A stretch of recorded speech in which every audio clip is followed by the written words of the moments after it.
Well, good morning to you. I am Danielle Wiggins with Holly Strano, Austin Love, Maureen Kyle, Dave Chudowski, the Go Team.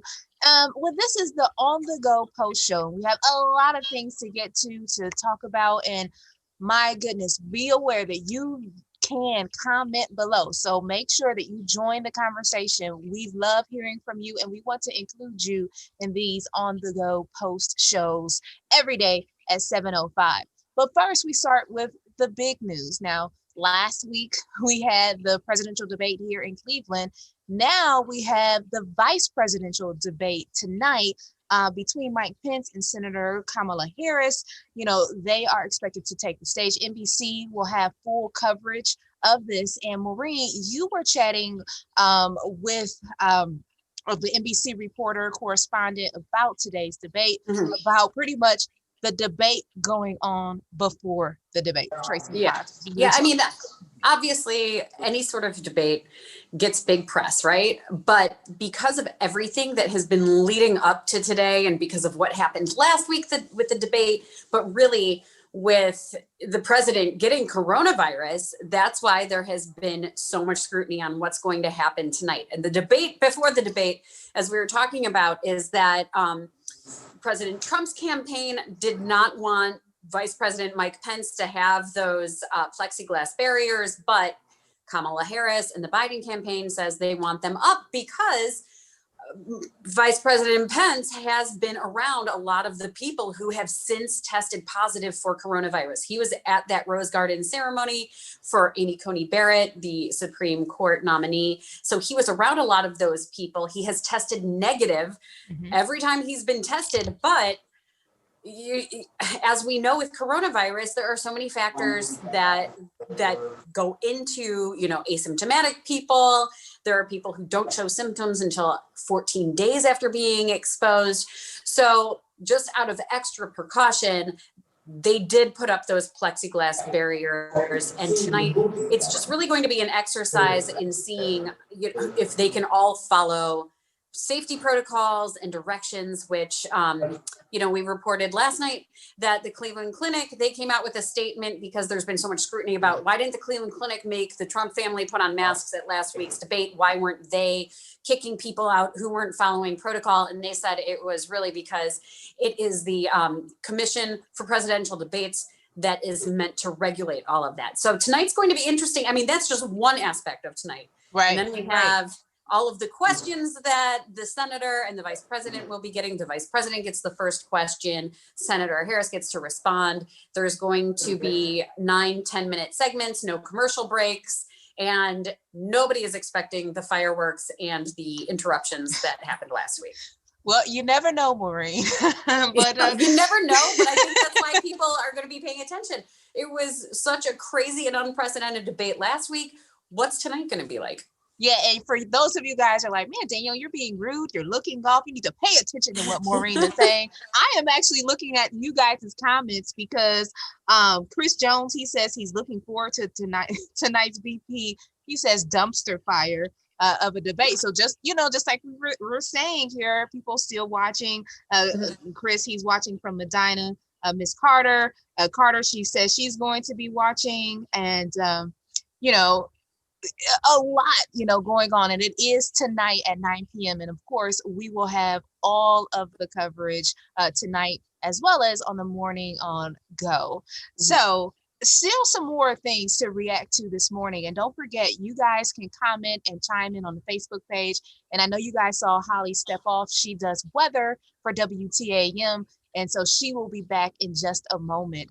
But sad news to music legends, to music. We lost, two great people in the music world yesterday.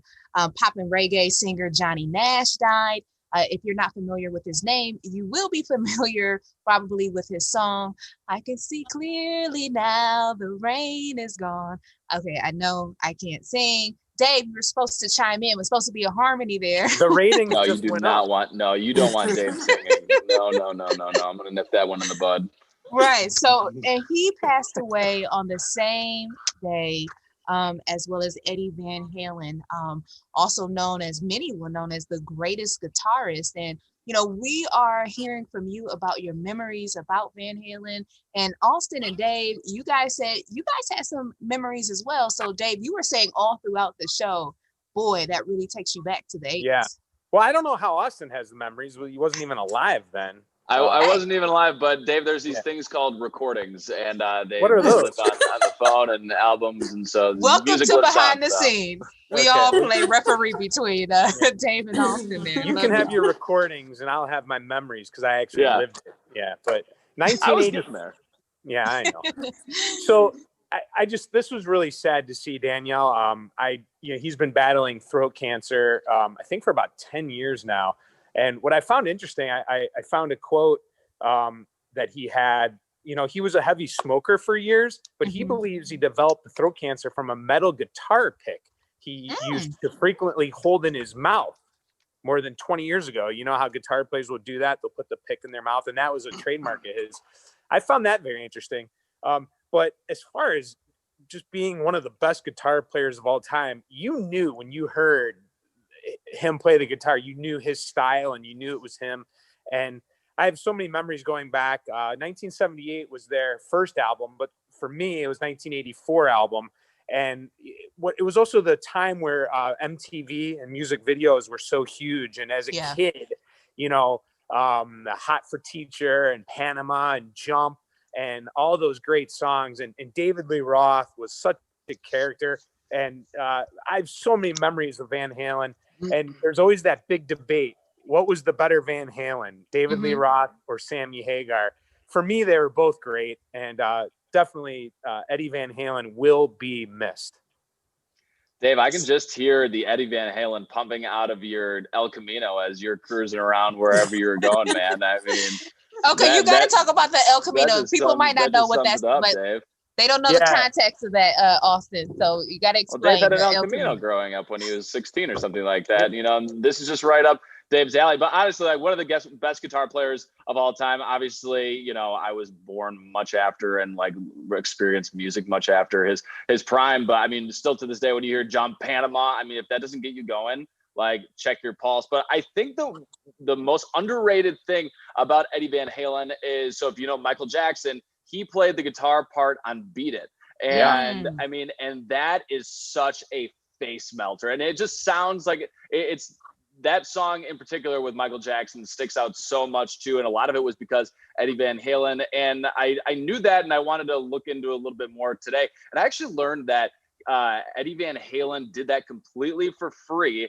And also made a pretty big change to the song after Michael Jackson left the recording studio, and then he came back in and he made some repairs or whatever to the song, and Michael Jackson actually thanked him for it, saying that he made the song better. So I mean, an incredible talent. You'll always recognize Eddie Van Halen with that his signature guitar. He called it the Frankenstein guitar. He took a Gibson guitar neck and put it on a Fender Stratocaster. I mean, to I don't know, to make sure that his custom guitar was ready for how he could play. So a really great guitar player and an incredible talent, surely missed. You know what I learned about Austin over the weekend, by the way? Go ahead. What's that? That instead of getting a dog when he was a kid, his parents gave him a guitar. So that's why Austin knows so much about guitars. Right there. There you go. That's my dog. So we're getting a preview sneak peek in Austin Love's apartment, Woof, woof. the Love Shack there. And did you know I play the bass guitar? We should form a band, Austin. Dave, we already did the boy band. We already played. I was gonna say, don't we already have one? They are talking about. So they're talking about that boy band that they created last year around this time for Halloween. Back in the day. They mimicked it. Yeah. Yes. Before pandemic. We knocked it out of the park, is what we did. What was it? The Backstreet Boys, you guys were? Backstreet Boys. Yeah. You can check out the full video on my Instagram, Austin Love TV. Go, a little shameless plug for you guys. I still watch the video. Is that strange? Not at all. I think we need to. I kind of geek out over it. I'm not gonna lie. We are getting off the rails here. Yes, that is what we do. But we still want to hear your memories of Van Halen. And don't forget that today, the Rock Hall will honor Eddie Van Halen by playing his music on its playlist all day long. So they were inducted into the Rock Hall in 2007. So again, we want to hear your memories. And of course, we will be covering all the preps up to the vice presidential debate, as well as what happens afterwards. And then, guys, before we leave, we have a number of great stories that we want to share. This month is in October. It is Pregnancy Loss Awareness Month, if I believe I'm saying that correctly. But Jasmine Monroe has a very powerful story about a woman who is using, a stuffed elephants to really change thousands of lives. So please check that story out. And then, guys, the kid from Akron on a Wheaties box. Yeah, it's a day full of stories. I mean, I definitely think if you're going to go watch Jasmine's story, make sure you have a box of Kleenex next to you and you're not in the middle of some sort of important work Zoom, because it's going to be tears. And as a mom and somebody who has friends who've gone through it, it's heartbreaking when you hear these stories. And but Jasmine had some great advice about making sure that you're supporting your friends who do go through infant loss and miscarriages at a late stage in the pregnancy.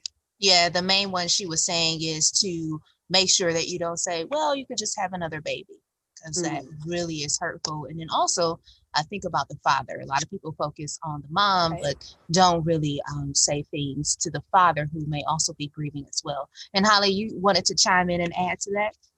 No, I mean, I pretty much echo what Maureen said. I mean, as a mother, I think can all relate and have people that have been impacted by this. And something in Jasmine's story that really stuck out to me was that at one point there was, I don't know if it was a letter or something, but I saw the sentence, "We can't heal you." Mm-hmm. And it's true. I mean, it's one of those things that, people need to be heard. And her story definitely gave this a voice, and that's what is necessary. And also just to be listened to, sometimes all those friends and family members need is just to be able to share what they're going through. And that's really powerful too. Yeah. And it again is October is Pregnancy and Infant Loss Awareness Month. So that's a correct statement. 1 in 4 pregnancies. It's so common. And, we kind of take that for granted. As, I look at my 2 healthy kids and I think, whoa, 1 in 4 pregnancies. I was shocked by that number. I couldn't believe that. Yeah. You think about it. I mean, I know we have to end here. I've been told to wrap up, but there's not one friend that I know that has not gone through a miscarriage. Yeah. And when you think of if you have 3 or 4 kids, you've most likely gone through a miscarriage. And, and so I think that's where that stat comes from.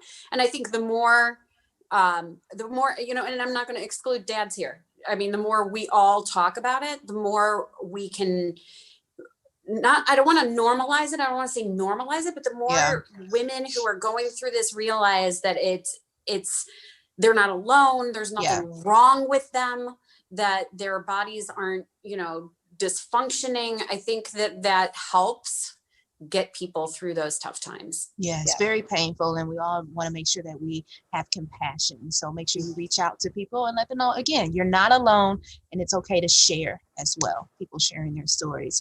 So we want to thank you all for joining us on this On The Go post show. We're here every day at 7:05, and you can check out Holly, Maureen, and Dave during the Today Show. Have a great Wednesday, October 7th. See you tomorrow. Bye, guys. Bye.